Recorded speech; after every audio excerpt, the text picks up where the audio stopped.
भारत और पाकिस्तान दो पड़ोसी देश हैं, लेकिन इनके रिश्ते हमेशा तनावपूर्ण रहे हैं।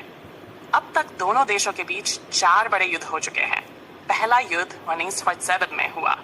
पाकिस्तान ने कश्मीर पर कब्जा करने की कोशिश की, लेकिन भारतीय सेना ने बहादुरी से जवाब देते हुए कश्मीर का बड़ा हिस्सा बचा लिया। दूसरा युद्ध 1960 में हुआ। पाकिस्तान ने फिर से कश्मीर छीनने की नाकाम कोशिश की। भारत ने पूरी ताकत से पलटवार किया और पाकिस्तान को पीछे हटने पर मजबूर कर दिया। तीसरा युद्ध 1991 में लड़ा गया। यह युद्ध बांग्लादेश की आजादी के लिए। भारत ने पाकिस्तान को निर्णायक रूप से हारा और लगभग 1,500 पाकिस्तानी सैनिकों ने आत्मसमर्पण किया। चौथा युद्ध 1992 में कारगिल की पहाड़ियों पर हुआ। पाकिस्तान ने चोरी छिपे घुसपैठ की, लेकिन भारतीय सैनिकों ने अद्भुत साहस और पराक्रम दिखाते हुए उन्हें खदेड़ दिया। हर बार भारत ने न सिर्फ अपने देश की रक्षा की, बल्कि यह भी साबित किया कि हम शांति के समर्थक हैं, मगर जरूरत पड़ने पर